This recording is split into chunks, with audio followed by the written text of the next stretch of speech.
안녕하십니까? 사랑, 희망, 생명을 전하는 복음방송 진리의 뜰입니다.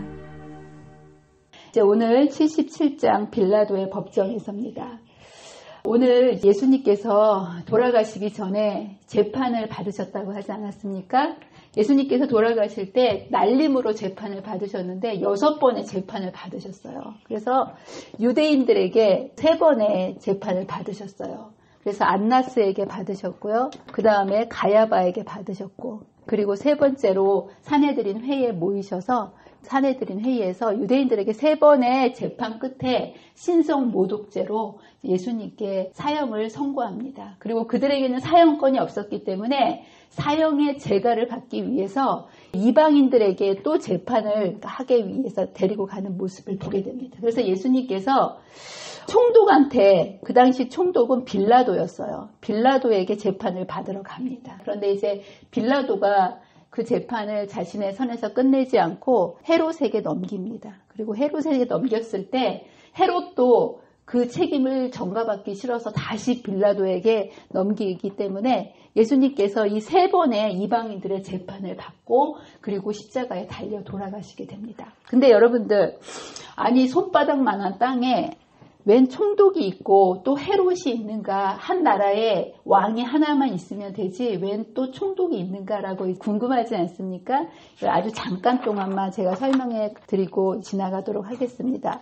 예수님 당시는 독립국가가 아니었고요. 로마의 식민지 지배하에 있었습니다. 그래서 로마가 유대를 정복하고 난 다음에 이거를 로마 왕이 다스릴 수는 없지 않습니까? 그래서 여기 식민지를 누군가에게 다스리도록 지도자를 세워야 되는 거예요. 우리나라에도 일본이 우리나라를 점령했지만 고종이라는 꼭두각시 왕을 세우지 않았습니까? 그런 것처럼 여기를 누군가를 다스리기 위해서 왕을 세웠어야 됐는데 누구를 세웠냐 하면 헤롯을 세웠습니다. 이제 헤롯은 사람의 이름이 아니라 하나의 가문의 이름이에요. 우리나라가 이씨 조선이 있었던 것처럼 헤롯은 한 사람의 이름이 아니라 헤롯이라는 가문의 사람이 있었고, 이 사람이 로마에 좀 이렇게 잘 보여가지고 이 사람은 유대인이 아니고 에돔 사람이었음에도 불구하고 유대 땅을 다스리게 됩니다. 그래서 예수님이 탄생할 당시에 이 유대 땅을 다스리고 있었던 사람은 대헤롯이었어요.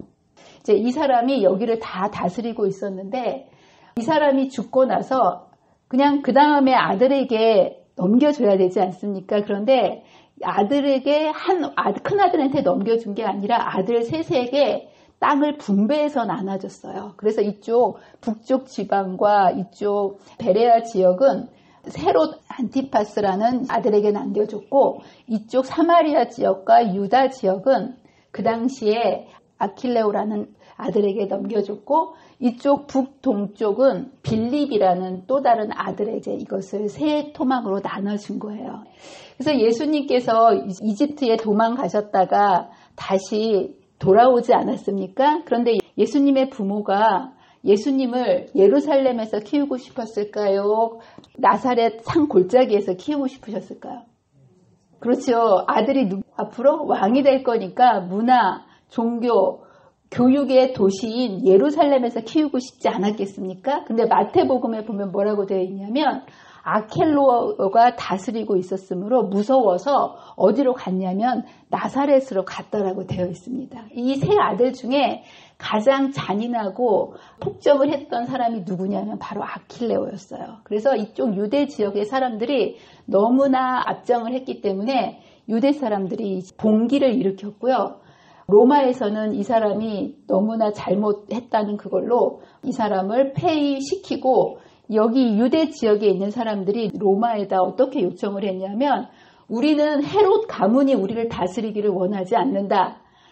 로마에서 직접 우리를 다스려 달라라고 요구했기 때문에 이쪽 유대 지역만 본국에서 직접 보낸 사람을 뭐라고 부르냐면 총독이라고 부르거든요. 우리나라도 이토 히로부미라고 총독이 왔지 않습니까? 그래서 여기 보면 총독이 와가지고 여기를 다스리고 있었기 때문에 이쪽 유대 지역은 빌라도 총독이 다스리고 있었고, 예수님 당시에 이쪽 갈릴리 지역은 계속 헤롯이 다스리고 있었다는 거예요. 그러면서 이제 보통 총독 관저는 다스리고 있던 지역이 있지 않습니까? 그래서 헤롯의 관저는 갈릴리 지역에 있었어요. 그리고 총독의 관저는 예루살렘에 있었던 것이 아니라 어디에 있었냐면 가이사라라는 지금의 텔아비브, 이스라엘의 수도 아닙니까? 가이사라라는 곳에 있었는데, 왜냐하면 본국과 빨리빨리 연락을 해야 되기 때문에 해변가에 있는 거예요. 그런데 이때가 6월절이기 때문에 모든 디아스포라를 비롯해서 모든 사람들이 예루살렘으로 모여들었다는 거예요. 수많은 수백만의 사람들이 예루살렘에 모이게 되면 지도자들 입장에서는 독립운동하면 안 되는 거잖아요. 이제 모이게 되면 그들을 감시하고 제지해야 되기 때문에 이 기간이 6월절 기간이었기 때문에 헤롯도 예루살렘에 와 있고, 그리고 총독도 예루살렘에 와 있음으로 인해서 단시간 내에 재판이 금방 이루어질 수 있는 거리, 짧은 거리에 예루살렘 성 안에 있었다는 거예요. 그래서 한 번에 이 저녁에 계속 이렇게 다니면서 재판을 받을 수 있었다는 거예요. 어떻게 됐는지 이해가 되십니까? 이제 이런 것을 배경으로 두고 공부를 시작해 보도록 하겠습니다. 그래서 예수님께서 이 사내들인 회의에서 사형을 받으시고 빌라도의 법정에 서십니다. 사내들인 의회는 선고를 확인받아 집행하기 위해 빌라도에게 끌고 갔다. 그런데 언제 끌고 갔다는 거예요? 예수를 가야바에게서 관정으로 끌고 가니 이는 새벽에 끌고 가는 모습을 보게 됩니다. 여러분, 업무 시간이 있을까요? 없을까요? 총독의 업무 시간. 있겠지요. 몇 시쯤 공무원이 업무를 시작합니까? 9시. 일찍 해봐 8시지 않겠습니까? 근데 여기는 자다 말고 끌려 나온 거예요. 총독이 자다 말고 호출을 당했으니 기분이 좋았을까요? 나빴을까요? 아니, 감히 누가 어떤 죄인이길래 자고 있는 나를 깨워가지고 이렇게 급하게 부르느냐. 사실 나오면서 굉장히 기분이 안 좋아서 죄수를 보기도 전에 이 죄수는 그냥 들어볼 것도 없이 사형에 처해야 되겠다라고 마음을 먹고 나왔다는 거예요. 그리고 나와가지고 예수님을 자세히 보니까 보는 순간 마음이 바뀐 거예요. 보통 죄수는 죄수로 생겼잖아요. 근데 이 사람은 전혀 이제까지 이 사람이 한두 사람을 겪어본 게 아닌데 죄수처럼 생긴 것이 아니었어요. 그는 예수님의 얼굴에서 죄의 흔적이나 두려워하는 표정이나 완고하거나 도전적인 태도를 찾아볼 수가 없었다. 오히려 그는 정숙하고 존귀한 태도를 지닌 사람, 죄인의 흔적이 없는 하늘의 특색을 가진 사람의 모습을 보고는 마음이 바뀌어버립니다. 그러면서 이 사람이 무엇인지는 잘 모르겠지만 선한 본성이 일깨워지면서 그는 유대인들에게 이 죄수를 고소하는 제목이 무엇인지 묻기로 결심하였다. 묻지도 않고 사형 선고를 하려고 나왔는데 보는 순간 마음이 바뀌어서 도대체 무슨 죄인지는 알고나 선고를 하자 그러고 이제 묻는 모습을 보게 됩니다. 근데 사실은 제사장들은 그냥 이들이 얼렁뚱땅 넘어가서 뭔가를 죄목을 얘기하면 사실 예수님이 죄진 게 없지 않습니까? 그래서 여기 보면 제사장들은 그냥 말할 수 있는 여지도 주지 않고 이것이 민족의 축제니까 자신들의 요구를 들어줬으면 하는 그러한 의도로 여기에 왔다는 거예요. 그런데 빌라도가 예수님의 얼굴을 보는 순간 질문을 합니다. 그러므로 이제 나가가지고 사람들에게 묻습니다. 이 사람이 무슨 죄를 지었기에 이렇게 고발하느냐라고 질문을 합니다. 그랬을 때 이들이 예수님의 죄목을 줄줄이 이야기합니다. 뭐라고 얘기합니까? 이 사람이 우리를 백성들을 미혹하고 가이사에게 세금 바치는 것을 금하며 자칭 왕 그리스도라 하더이다 라고 세 가지의 제목을 얘기해 줍니다. 근데 여러분, 이 죄목 중에서 예수님이 죽음에 처할 수 있는 사형죄에 해당하는 죄는 여기서 몇 번일까요? 신성모독죄요? 여러분, 이 유대인들에게는 신성모독죄가 죽일 죄지만 로마인들에게는 이건 종교적인 문제라 별로 관심이 없는 거예요. 이제 로마인들 입장에서 예수님을 사형에 처하기 위해서는 소요죄, 반란 음모죄가 큰 죄 아니겠습니까? 그래서 1번죄예요. 백성을 미혹하는 반란을 음모하는 거, 이 죄하고 세금 바치는 것을 금하는 이것이 국가에 대한 대항이기 때문에 이 두 가지 죄목이 중요한 죄라서 고소할 때도 앞에 큰 죄를 얘기를 한 거예요. 그런데 이 빌라도가 물어보면서 뭐를 얘기를 하냐 하면 앞에 있는 중요한 죄에 대해서는 묻지도 않고요. 뭐라고 물어보냐면 예수님에게 내가 유대인의 왕이냐? 이거 세 번째 죄, 종교적인 이 죄도 아닌 죄를 물어봅니다. 그랬을 때 예수님께서는 내 말이 옳도다라고 얘기합니다. 그러면 죽일 죄예요, 안 죽일 죄예요? 그래서 여기 보면 이게 사실은 좀 어처구니가 없잖아요. 이게 네가 왕이냐? 왕도 아닌데 네가 왕이냐? 그랬을 때 나 왕인데요. 그럼 너무 어처구니가 없는 거지. 그게 죽일 죄는 아니잖아요. 그래서 여기 보면 빌라도가 이 답을 듣고 나서 대응할 가치도 없었기 때문에 뭐라고 선고를 내리냐면 이 사람에게는 죄가 없도다. 이게 대응할 가치도 없기 때문에 죄가 없도다라고 딱 재판을 끝내버립니다. 그런데 여기 보면 제사장과 그 무리들이 그 대답을 듣고 소란스럽게 큰 소리로 난리가 나는 모습을 보게 됩니다. 무죄를 선포함과 동시에 엄청난 저항을 하는 모습을 보게 됩니다. 그랬을 때 빌라도가 갑자기 놀란 거예요. 예상하지 못했던 이러한 반응에 빌라도는 당황했다는 거예요. 폭도들이 갑자기 무죄라고 하는 순간 울부짖음이 일어났고 시끄러운 소요로 여러분 귀청이 터질 정도로 소리 지르는 거 들어보셨어요? 이럴 정도로 미친 듯이 사람들이 소리 지르는 그 반응을 보고 빌라도는 당황하였다는 거예요.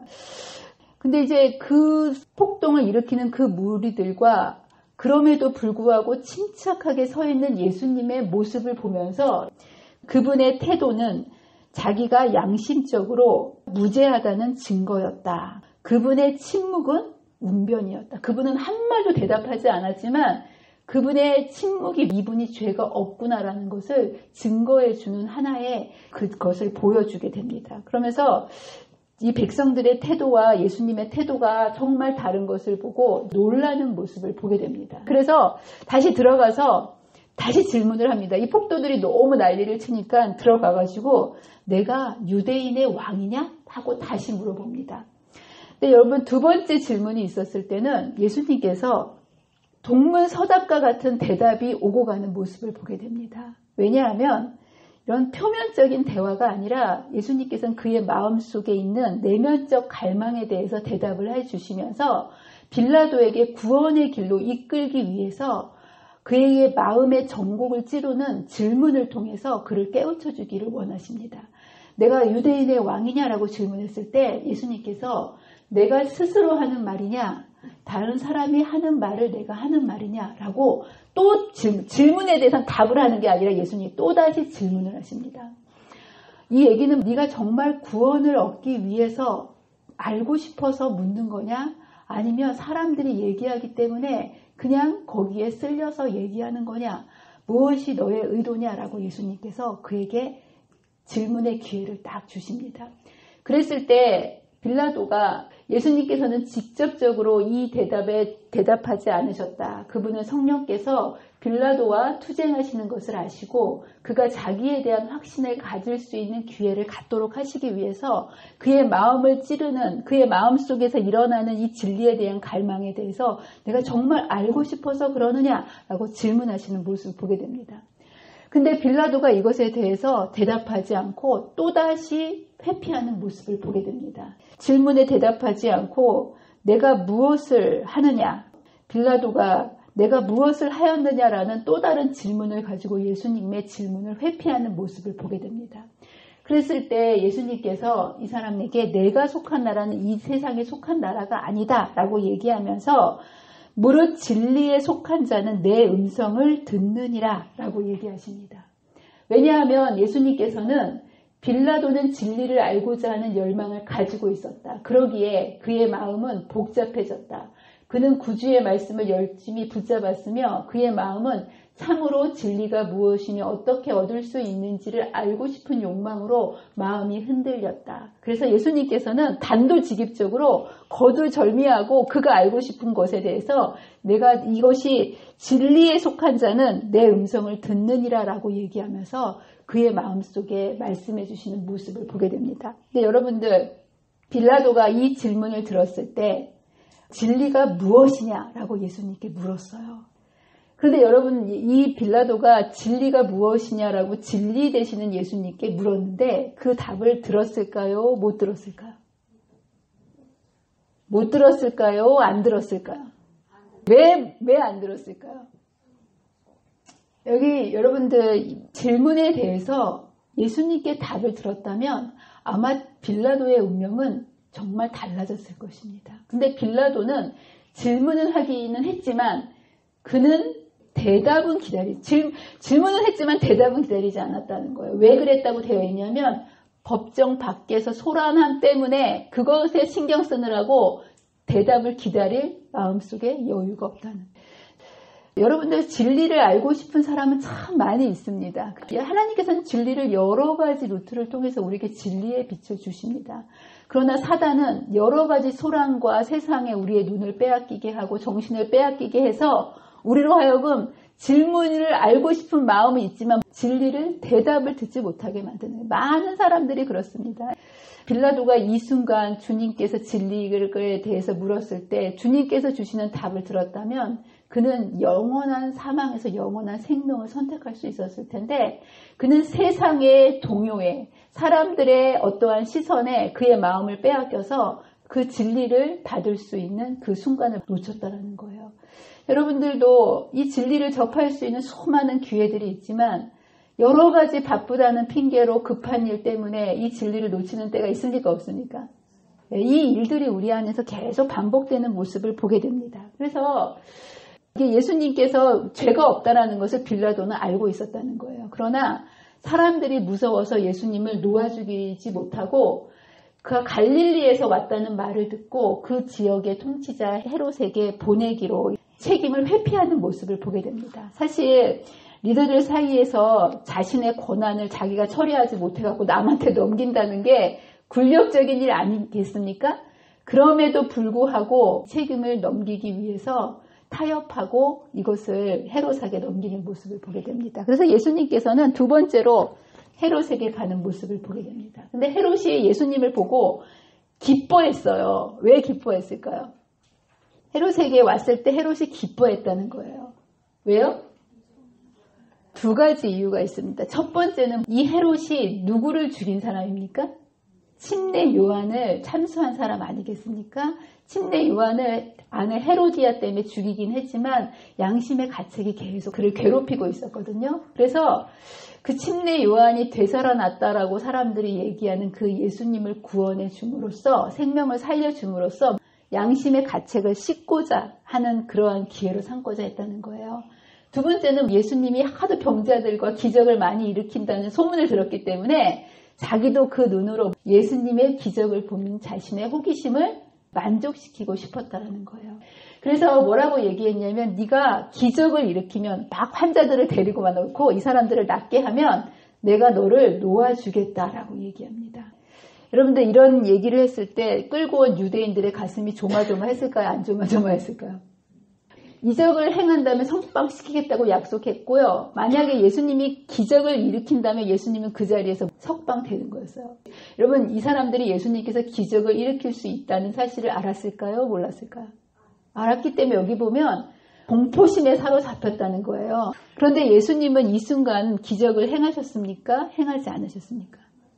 행하지 않으셨다는 거예요. 아예 아무것도 못 들은 것처럼 반응조차 나타내지 않았다는 거예요. 여러분들 누군가가 얘기를 자꾸 하는데 말대꾸 하는 것보다 대답도 안 하는 게 더 무시받은 느낌 아니겠습니까? 근데 아무 대꾸를 안 하니까 헤롯이 침묵에 분노하였다라고 얘기합니다. 근데 예수님께서 그냥 기적 하나만 일으키셨으면 풀려나실 석방되실 수 있으셨는데 왜 예수님께서는 여기서 침묵하셨을까요? 예수님께서 침묵하신 이유를 여기서 이렇게 설명합니다. 예수님은 사실은 작은 신음에도 응답하십니다. 그런데 왜 기적을 일으켜주면 구원을 받겠다라고 얘기했을 때 이렇게 간절히 얘기하는 그 기적에 대해서 반응하지 않으셨냐면 예수님은 인간으로 오셨기 때문에 이러한 상황 속에서 신성을 사용하시면 될까요? 안 될까요?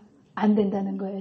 인성만을 사용하셔야 되기 때문에 이러한 사람의 구원을 위해서는 신성을 사용하셨지만 개인의 구원을 위해서 신성을 사용하셔서는 안 됐다는 거예요.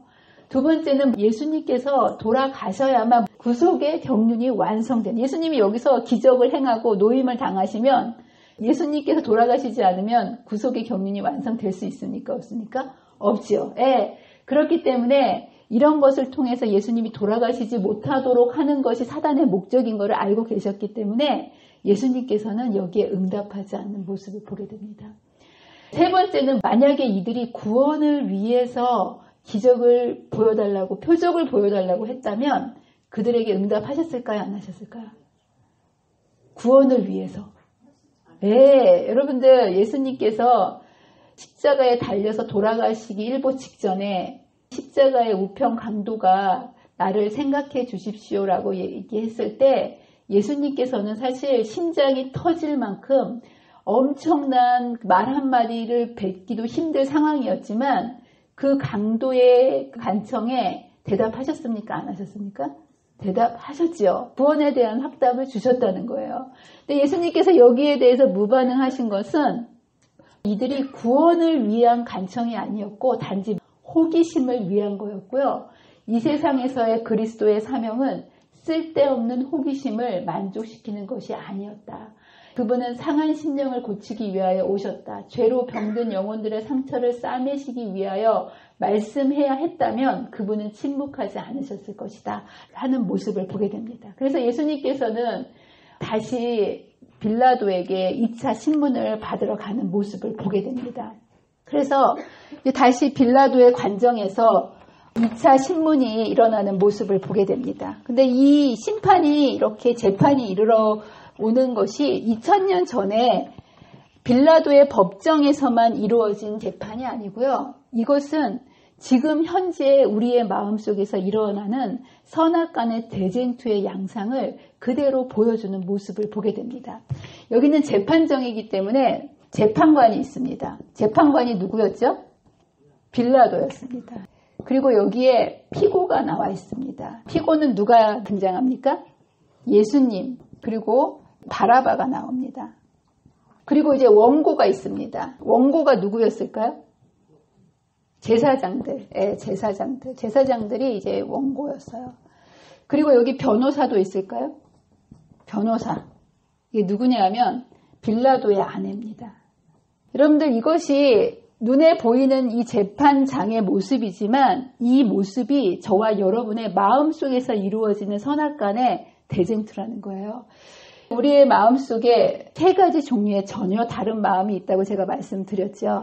심리학에서는 이것을 원초화라고 얘기합니다. 그리고 이거는 초자아라고 얘기합니다. 그래서 이 제사장들은요, 말도 안 되는 것을 가지고 자신들의 본성의 악의 기운 그것을 해달라고 요구하는 겁니다. 여러분 제사장들이 뭐라고 요구하는지 아십니까? 여기에 보면 마태복음 27장 20절이 제사장들과 장로들이 무리를 권하여 바라바를 달라고 하고 예수를 죽이고자 했다는 거예요. 여러분들 누가 죄인입니까? 바라바가 죄인인데 누구를 달라고요? 바라바를 주고 누구는 십자가에 못 박자고 합니까? 이게 여러분 이성적입니까? 아니라는 거예요. 이 본성의 인간의 죄된 깊은 본능적인 죄된 모습으로 우리들에게 죄악을 짓도록 하는 모습을 보게 됩니다. 그럴 때 이 빌라도의 아내와 같은 초자아가 도덕적인 원리에 의해서 우리로 선한 일을 선택하도록 알려줍니다. 여기 빌라도의 아내가 이렇게 얘기합니다. 총독이 재판석에 앉았을 때 그의 아내가 사람을 보내어 이르되 저 옳은 사람에게 아무 상관도 하지 마옵소서. 오늘 꿈에 내가 그 사람을 인하여 애를 많이 태웠나이다. 옳은 사람을 위해서 선한 사람을 위해서 그렇게 하지 마십시오라고 양심의 소리를 들려주는 모습을 보게 됩니다. 이렇게 이 두 마음이 부딪힐 때 원초아와 초자아가 부딪히게 되면 우리의 마음에서 이루어지는 것이 갈등입니다. 이것을 심리학적인 용어로 갈등이라고 얘기하고 마음이 불편해지는 거예요. 양심의 소리와 내 본능 사이에서 막 마음의 투쟁을 할 때 마음의 갈등이 일어나서 불편해지기 때문에 이 불편함을 해소하기 위해서는 누가 이것을 결정해야 되는 거예요? 내가. 이거 바로 자아입니다. 이것을 자아라고 얘기합니다. 이 자아가 어느 것을 선을 선택할 것인가 악을 선택할 것인가 이것을 이제 선택해야만 이 갈등이 사라지는 거예요. 이러한 마음속의 갈등이 여러분과 저의 마음속에 날마다 순간마다 있습니까 없습니까?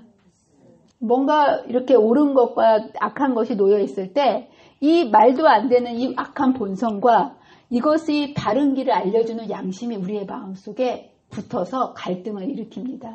근데 여러분 대부분의 경우에 있어서 사람들이 선택할 때 초자의 양심에 따라서 선택할까요? 본능에 따라서 자기 편리대로 선택하고 살아갈까요? 오늘 어떻게 사셨어요? 이 재판 과정을 보면서 어떻게 말도 안 되게 3살만 먹어도 누가 선한지 딱 보면 알지 않습니까? 무죄한 예수님을 십자가에 못 박으라고 하고 어떻게 평생 그 죄를 지은 그 바라바를 놓아주라고 얘기할까? 어떻게 이러한 원초와의 본능에 따라서 사람들이 선택할까라고 얘기하지만 여러분 이걸 알고 계셔야 돼요. 사람은 성령의 음성을 거절하게 되면 비이성적인 인간의 본능대로 선택하게 되어 있다는 거예요. 그 당시에 최고의 죄수였던 바라바는 놔주고 죄는 하나도 없는 예수님을 십자가에 못 박는다는 것이 말이 되는 말입니까? 안 되는 말입니까? 말이 안 되는 것임에도 불구하고 사람이 성령의 음성을 거절하게 되면 이렇게 원초와 사탄에게 굴복할 수밖에 없는 게 이제 우리의 모습을 보게 됩니다. 그래서 이러한 것들을 합리화시키기 위해서 빌라도는 여러 가지 타협을 하게 되는데요.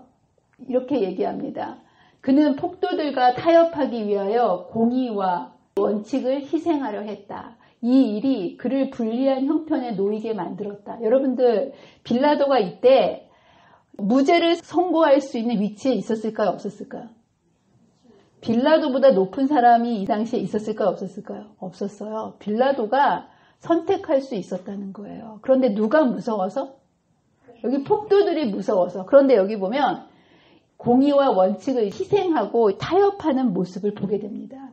이 일이 그를 불리한 형편에 놓이게 만들었다.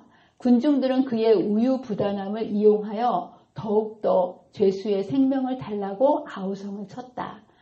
사실 이것을 단호하게 노라고 얘기했다면 이렇게 힘들지 않았을 거라는 거예요. 그런데 그의 흔들림과 우유부단함이 그를 멸망시켰다라고 얘기합니다. 그래서 여러분들 신앙에는 대안이 있을까요? 없을까요?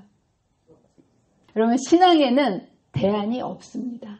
이 목숨을 걸고 우리가 신앙의 원칙을 지키지 않으면 조금 타협하는 그 타협 때문에 빌라도의 흔들림과 우유부단함이 뭐하게 만들었다는 거예요? 멸망으로 신속히 나가도록. 그래서 원칙에 굳게 서지 않고 어떠한 인간의 방도로 뭔가 대안을 만들어 보겠다라는 이것을 통해서 결코 여기서 놓이지 못하는 모습을 보게 됩니다. 빌라도는 나름대로요, 예수님을 구하기 위해서 정말 무진장 노력했어요. 일단 그는 원칙에 서지 못한 채 인간적인 대안을 통해서 이 상황에서 놓이려고 합니다. 첫 번째는 뭘 했다는 거예요? 대리 충족. 예수님을 십자가에서 못 박기는 좀 뭐하고 때리면 사람들이 여기서 됐다라고 마음에 충족을 될 줄 알고 죄 없는 예수님을 때렸다라는 거예요. 근데 여러분 예수님을 때렸을 때 사람들이 그만하면 됐다라고 충족이 됐을까요? 안 됐을까요? 안 됐다라는 거예요. 두 번째는 여기에 먹히지 않자 사람들의 정의감을 자극하는 모습을 보게 됩니다. 그래서 빌라도는 예수님을 내어주어 채찍에 맞게 하고 군중들이 바라바냐 그리스도냐라고 얘기하면서 바라바를 등장시킨 이유가 너무나 극명하게 대조되는 예수님과 바라바 사이에서 사람들이 누구를 선택할 거라고 생각하고 바라바를 세운 거예요? 예수님을 당연히 선택할 줄 알고 제일 흉악한 죄인인 바라바를 세운 거예요. 그런데 여러분들 사람들이 누구를 선택했다는 거예요? 네, 여러분들 성령이 떠나가면 정의감도 작동할 수 없는 모습을 보게 됩니다. 3살 먹은 아이도 아는 정의를 성령이 떠나갔을 때 이 사람들이 바라바를 선택하는 모습을 보게 됩니다. 그랬을 때 이 사람은 다시 동정심을 일으키고자 맞게 하는 모습을 보게 됩니다. 그러나 이 동정심도 전혀 먹히지 않고 피를 보고 오히려 예수님을 십자가에 못 박으라고 울부짖는 모습을 보게 됩니다. 그리고 드디어 빌라도는 책임을 전가하기 위해서 손을 씻는 모습을 보게 됩니다. 여러분들 빌라도가 손을 씻는다고 이 죄에 대해서 무죄할 수 있었을까요? 아니라는 거예요. 이때 빌라도보다 위에 있었던 사람은 아무도 없습니다. 그리고 이것은 인간이 겪는 모든 선택의 자유의지를 우리에게 주셨고요. 이 자유의지는요, 사람도 침범할 수 없고 하나님도 침범할 수 없는 인간 고유의 영역이라는 거예요. 그렇기 때문에 내가 어쩔 수 없기 때문에 했다라는 그 핑계가 될 수 없다라는 거예요. 그래서 여러분들의 이 선택에 따라서 영원한 운명이 결정되는데, 빌라도가 결국은 자신에게 주어진 목숨을 걸고 그에게 부여된 선택의 의지를 통해서 사람이 무서워서 사람의 뜻을 선택함으로 인해서 영원한 멸망으로 가는 모습을 보게 됩니다. 정의가 무엇인지 이 똑똑한 빌라도가 알았을까요? 몰랐을까요? 여러분, 정의가 무엇인지 웬만한 사람들은 다 알지 않습니까? 예수님이 죄인인지 바라바가 죄인인지 누구나 알 수 있는 정의가 무엇인지 누구보다도 빌라도는 알고 있었다는 거예요. 빌라도가 이런 것을 알고 있었음에도 불구하고 빌라도의 선택은 뭐였을까요? 빌라도가 뭘 선택했다는 거예요? 바라바는 그들에게 놓아주고 예수는 채찍질하고 십자가에 못 박히게 넘겨주니라. 이게 빌라도의 선택이었어요. 왜 빌라도가 이런 선택을 했을까요? 여기 보면 빌라도는 예수님을 구원하기를 열망하였다는 거예요. 그래서 여러 가지 상황을 속에서 노력하지 않았습니까? 그러나 결정적으로 예수님을 십자가에 넘겨준 이유는 자신의 지위와 명예를 지속하기 위해서는 이 일을 할 수 없음을 알았다. 그는 자기의 세속적 권력을 잃어버리기보다는 차라리 무죄한 생명을 희생시키는 편이 낫다고 생각했다는 거예요. 이게 빌라도만 이렇게 살까요? 얼마나 많은 사람들이 이와 같은 방법으로 원칙을 희생하면서 손실과 어려움을 피하고 있는가. 양심과 의무는 이 길을 가리키지만 사리사욕은 다른 길을 가리킨다. 세상의 조류는 강력하게 잘못된 방향으로 치우치고 있다. 그러므로 아까 타협하는 자는 죄악의 짙은 어둠 속으로 휩쓸려 들어갈 것이다 라고 얘기합니다. 여러분, 소용돌이 아시죠? 여러분, 작은 이 타협이 우리로 하여금 죄악의 이 회오리 속으로 휩쓸려 들어가도록 만들 거라 이제 여기에 이렇게 얘기하는 모습을 보게 됩니다. 빌라도는 이렇게 예수님을 내주고 잘 살았을까요? 양심을 거슬린 결과, 여러분, 사탄이 이렇게 악에 대해서 보상을 끝까지 해줄까요? 책임져 줄까요? 아니라는 거예요. 빌라도는 폭도들의 요구에 굴복하였다. 그런데 여기 보면 빌라도가 그렇게 두려워가지고 자신의 명예와 지위를 지키기 위해서 예수님을 넘겨줬는데 그가 몹시 조심했음에도 불구하고 그가 무서워하던 바로 그 일을 그에게 닥쳤다. 그의 명예는 박탈당하고 그는 높은 관직에서 쫓겨났으며 양심의 가책과 상처 입은 자존심으로 인하여 그리스도께서 십자가에 못 박히신 후 얼마 안 되어 그의 생애를 끝마쳤다. 죄와 타협하는 자들은 이와 같이 모두 다 슬픔을 당하고 멸망을 받게 될 것이다 라고 얘기합니다. 그래서 빌라도는요, 본국으로 소환됐어요. 그리고 나서 유배를 당했는데 여러 가지 양심의 가책으로 유배지에서 스스로 자살을 했다고 역사학자들은 이야기합니다. 빌라도는요, 구원받을 뻔한 운명이었어요. 맞습니까? 정말 구원에 가장 가까이 간 사람 아니겠습니까? 예수님께서 진리에 대해서 가까이 예수님께 갔음에도 불구하고 눈앞에 보이는 세속적인 이익 때문에 영원한 생명을 잃어버리고 많은 모습을 보게 됩니다. 그래서 여러분들, 빌라도가 예수님이 어떤 분이라는 것을 알고 있었다면 이 백성들의 이런 폭동과 소요에 마음이 흔들렸을까요? 안 흔들렸을까요? 여러분, 우리 마음속에서 끊임없는 이러한 선악간의 대쟁투가 일어나면서 우리는요, 눈 떠면서부터 잠자리에 들 때까지 끊임없는 이 마음에서의 이 선택의 대쟁투가 있는 거예요. 그렇지 않습니까? 여러분, 오늘도 여러분 이 자리에 오셨죠? 갈까 말까 다 갈등하고 여기 오셨을 거라고 생각합니다. 예. 이 선악간의 대쟁투에서 여러분, 선이 이길까요? 악이 이길까요? 악, 선, 어느 게 이길까요? 선이 이길까요? 여러분, 선악간의 대쟁투에서는 선이 반드시 이깁니다. 그렇죠? 왜냐하면 선이 누구시기 때문에? 하나님이시기 때문에. 근데 여러분의 마음속에서 이루어지는 선악간의 대쟁투에서는 선이 이길까요? 악이 이길까요? 악이 이길까요? 아니에요. 선이 이길 수도 있고 악이 이길 수도 있는데 자아의 선택에 의해서 좌우된다는 거예요. 여러분이 어떤 상황에 있다 할지라도요. 여러분이 선을 선택하시고 하나님을 선택하시면 여러분은 승리할 수 있는 거예요. 왜냐하면 하나님이 우리를 창조해 주시고 그분이 능력자시기 때문에. 문제는요.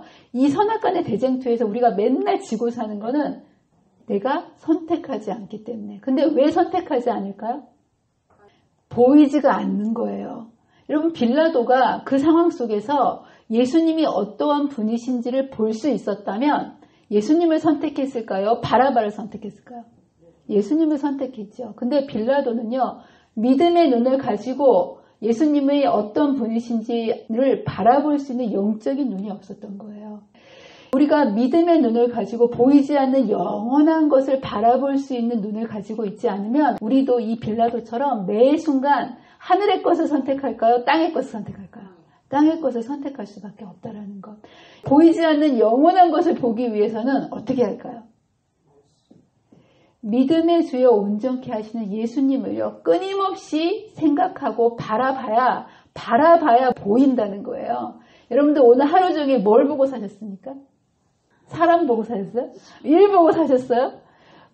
보는 대로 우리는 그것을 선택할 수밖에 없다는 거예요. 그래서 우리 주님께서는 뭐를 하라고 얘기하지 않으시고 믿음의 주여 온전케 하시는 예수님을 바라보라고 얘기하십니다. 여러분, 만약에 이 순간에 믿음의 눈을 가지고 바라봤다면 사람을 두려워하지 않았을 거예요. 그런데 우리가 예수님을 바라보지 않으면 여지없이 사람을 두려워할 수밖에 없다는 거. 여러분, 빌라도가 얼마나 높고 강한 사람입니까? 근데 빌라도도 사람에게 두려워서 넘어졌다면 우리는 얼마나 더 잘 넘어질 수밖에 없겠습니까? 그러나 여러분들이 믿음의 근원 되시고 능력의 근원 되시고 우리를 창조하신 주님을 계속 바라본다면 우리로 하여금 믿음의 선택을 할 수 있는 그 놀라운 선택력을 가질 수 있도록 하나님께서 주시고요. 우리는 매 순간 승리할 수 있는 믿음의 자녀가 된다는 사실을 기억하시면서 매 순간 주님을 놓치지 마시고 바라보게 되시는 저와 여러분이 되시기를 간절히 바랍니다. 기도하겠습니다.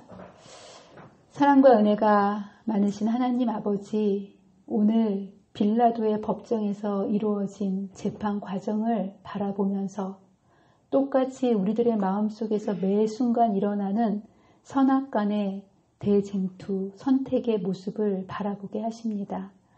주님, 우리로 하여금 주님을 선택해야만 하지만 우리가 바라보지 않으면 우리도 모르는 사이에 타협하고 세상을 선택할 수밖에 없는 연약한 자임을 고백합니다.